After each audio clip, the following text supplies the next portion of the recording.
When we meet the glance of a stranger, we need simply say, "Greetings, my guru. So nice to see you." See, if we use every experience in every interaction as a lesson, we can use our life as our spiritual practice. This is how we use our life as a spiritual practice. We always ask, why is this happening to me? Not, why is this happening? Why? But why? Why? What is the lesson? What is the lesson in this experience or in this interaction? It's always trying to teach us something. And a lot of times it allows us to get to the root cause. The more we observe and ask, what is this trying to teach me? That can be a life-changing observation we keep asking ourselves. Because everything has something to teach you. Like, I shot myself in the hand with a nail gun. I didn't say, why? I said, what is this trying to teach me? Even though it was painful, but I immediately said to myself, this was always going to happen because it happened. Immediately. I wasn't mad. I said, this was always going to happen because it happened. That's the only thing that could have ever happened from where I'm at. I shot myself with a nail gun. I shot myself with a staple gun. Same thing. I said, what is this trying to teach me? And I came back on those particular instances. I said, what's this trying to teach me? And I said, I need to be more present. I was probably thinking too much. I wasn't paying attention, maybe. I don't know. Got to be more present, right? Get to the root of a lot of these whys, or what this interaction is. I need to be more present. Why am I getting impatient? I need to be more present. Why am I thinking so much? I need to be more present. I'm allowing these aggravators to come in, and I'm taking, why am I using this? Why am I doing this? Why am I out of balance? Because I have too many aggravators and it threw me off balance. These are the types of things we can ask in every situation, and you can learn so quickly like this. This is how we progress on our path of awakening. This is the path of awakening. Saying, what can this teach me? Staying present, purification. A lot of times our physical issues, we can say, oh, if we boil it back down to the root cause, like, where's this issue coming from? Well, it's got to be my diet. That's the only thing. It's chemistry. It's the chemistry we're taking in. And the medical doctors don't even ask you that. They'll just be like, what's the problem?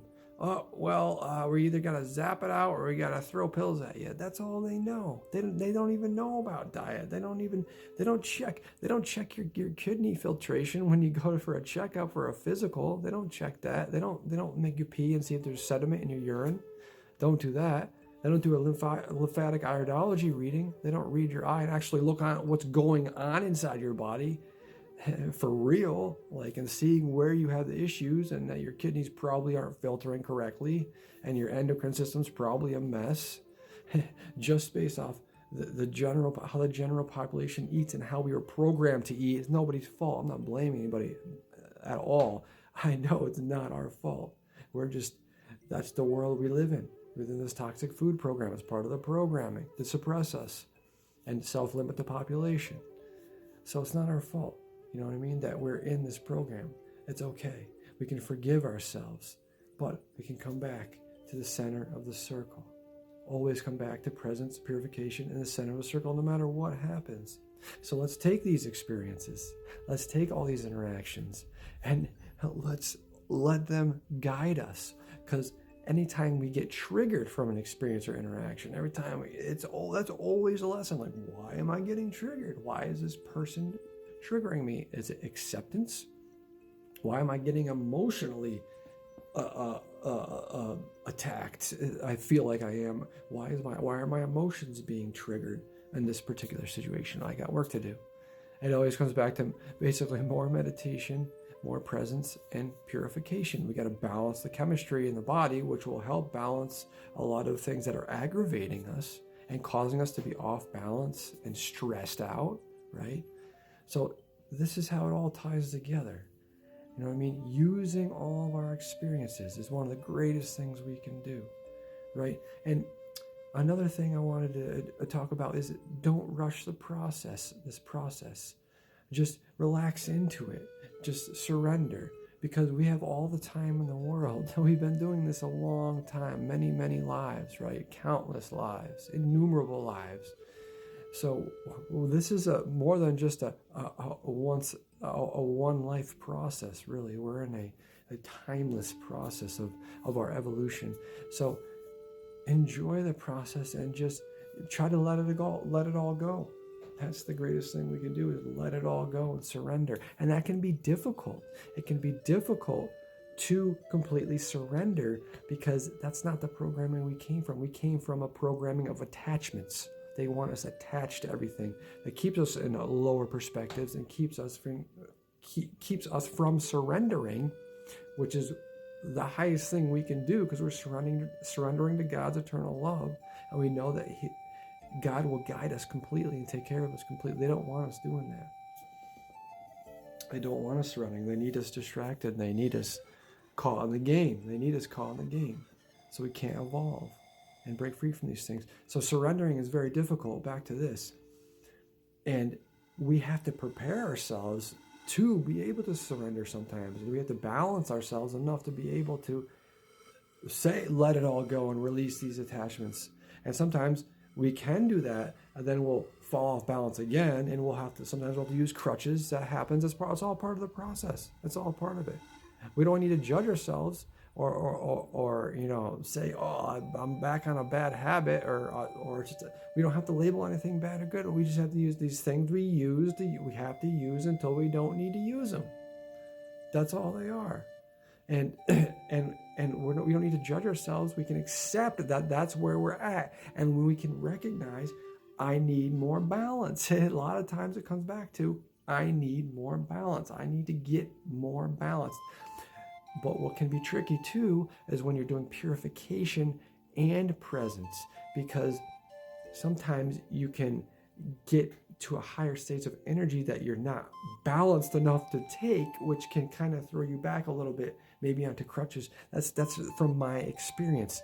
Getting up to eating all fruit again. That's a big energetic boost that we're not used to if we're eating lower foods. I mean, it's eating vegetables for a while, but and fruit and vegetables. Anyway, so you're constantly going up when you're doing the purification as well, the more you clean your body. So if we're not ready to handle some of that new energy, it can throw us off balance because we're not balanced enough to get it. So it always comes back to balance. We got to balance more. And how do we balance more? How do we increase our balance? More self-care, more self-love, right? Making the time and the priority for the things that we need to do to facilitate more balance, like meditation, like presence, trying to take more time for yourself for deep stretching, just time to just completely relax, let it all go, and not have any obligations, just time for you. And this is how we gain more balance. Keep eating correctly, and not getting too sucked into the aggravators of the world. The aggravators can be the ones that most often throw us out of balance. These aggravators that come because that's what that's the purpose they serve. They serve to stimulate your mind, so you can't stay present, so you can't evolve, keep evolving. It's just all suppressed. It's all this big circle. Everything's related. It's so wild. No matter where you start, you come back to the same thing. So again, it comes back to balance. Using every experience and interaction as a lesson, as your spiritual practice, at your life as your spiritual practice, no matter what you're doing. Not being attached. This is all practice. We're not going to be perfect at it. Not being attached to the result of your actions. Just doing the work. You're just doing it in the eternal present moment of God's love, and that's it. It doesn't matter what the result is, because you're always doing that. Your life is a spiritual practice. You're trying to open yourself to unconditional love to give to others, as Jesus did, as Yeshua was doing, giving everyone unconditional love and just changing their hearts and the world. That's how you change the world. Unconditional love. A lot of the answers to these videos of what we're talking about, the topics always come back to kind of the same foundations, the pillars: presence, purification, unconditional love, acceptance. We're just nature running off, baby. Namaste.